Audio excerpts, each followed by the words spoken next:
Well, it's a very large environment in Europe. Europe deals with nearly 60% of national legislation. In this 60% of national legislation, there's also a part for the environment. In the European Parliament, there's a specific committee on environment, and they approve regulations and directives on these kind of issues in order to preserve the nature of the Europeans. Most recently, a regulation on nature restoration law passed, and soon the member states will have to implement this regulation of the European Union, which will affect not only farmers but also hunters, because there are some points which have to be respected, and the European Union will follow up if this regulation is implemented in the member states.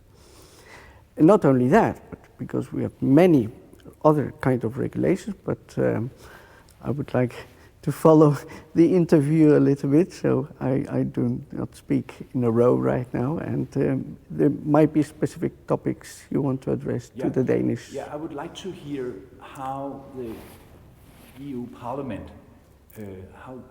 what are their feelings, what are their approach to hunt? In general, it's quite diverse. In the European Parliament, we have 720 members from all the political spectrums, from far right to the center, moderates, the two big, the socialist and the EPP, the conservative, and you have also the far left, and even members of parliament who want that all this system stops, and anti-Europeans. So it's a very open parliament, so we have also enemies inside. But I can tell you that regarding our sector, which is biodiversity, animals, environment, the two main political parties, together with more conservative right parties, are much more in favor to maintain a status quo. So, what do you think hunt will be in Europe 20 years ahead? I'm a very positive person. I think 20 years ahead, that's more than one generation. Where we will stand at that time in 20 years, it's very difficult to foresee. But I think what will influence very positively is the climate change, which is affecting. And we are part also as hunters in order to protect our citizens and to fight against the climate change, because climate change is changing the shape of nature. And for hunters, we need to protect the nature.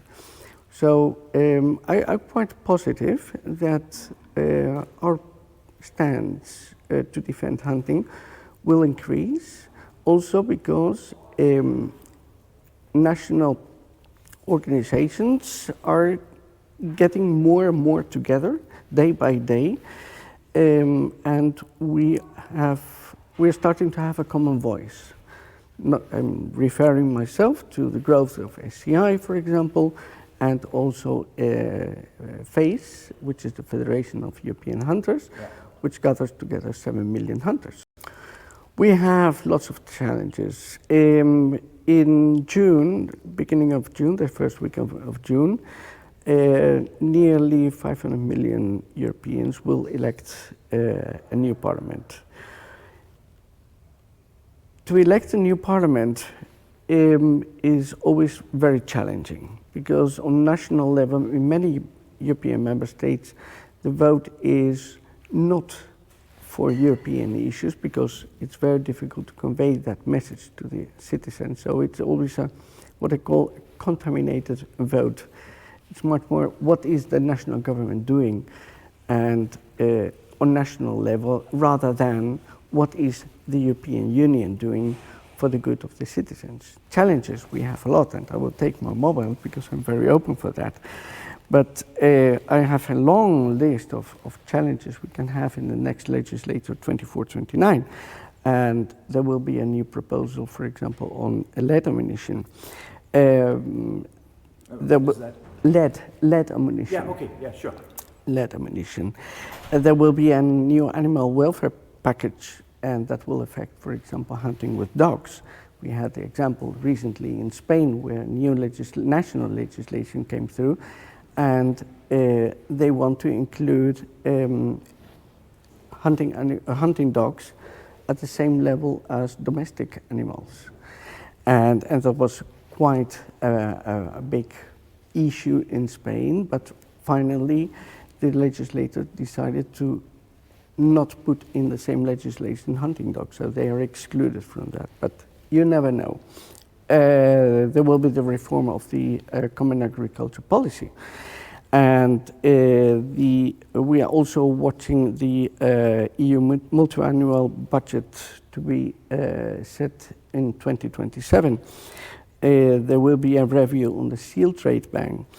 There will be a review on the firearms directive, which is also very important to follow.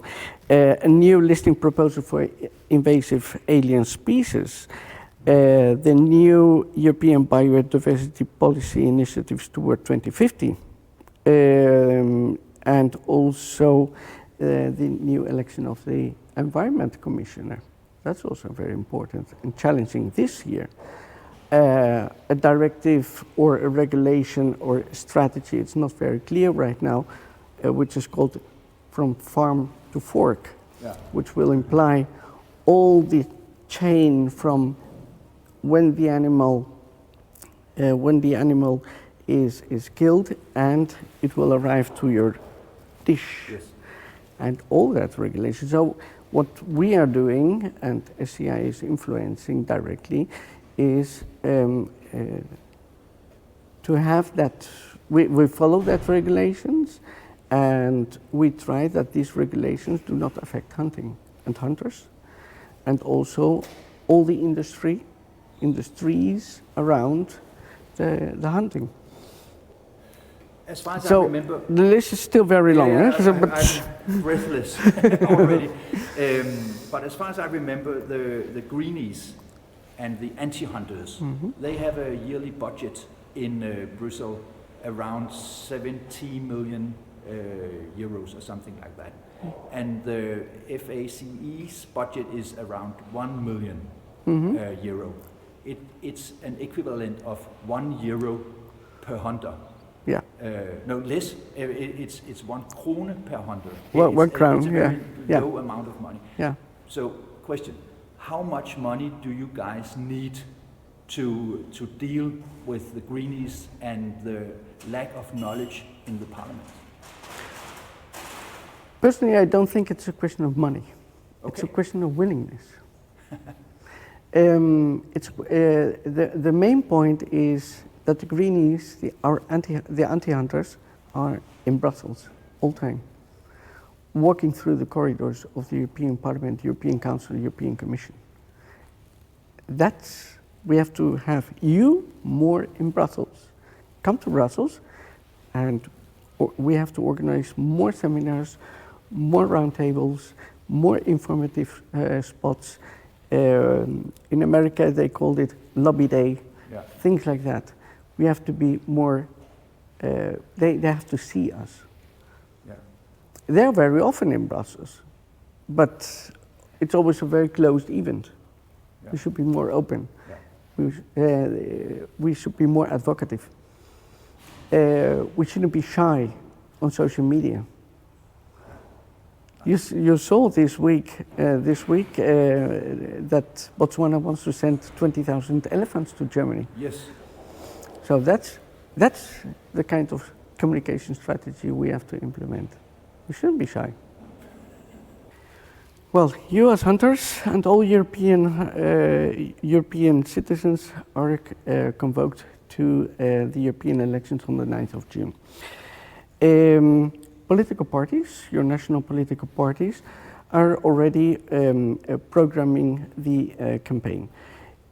for you Danish, it's very important that hunters try to contact the political parties and to convey the pro-hunting message, so that the members elected also join us, because in September, maybe October, there is a figure which is called the intergroup, which are it's a horizontal, let's say, committee with members of all the political spectrum. Also Greens belong to this countryside and biodiversity intergroup, where non-legislative issues are dealt in the European Parliament together with legislators and experts. So it's very important that your members, future members of the European Parliament, that they sign up the election manifesto. We are supporting as SCI together with FACE, who is promoting this, in order to have one common voice in the European Parliament, and that also not only members of the European Parliament but civil servants can get directly first-hand information and not manipulated, false or non-scientifically contrasted information which is spreading and spread by the anti and the environmentalists of the European Parliament. These elections look good. Forecasts see, what I see right now, 2 months ahead, is that forecasts are quite good for us, because Greens might not have a big win in these elections, but these votes can also go to the extremes. So somehow extremes in Europe are quite frightening, and that frightened also the democratic center.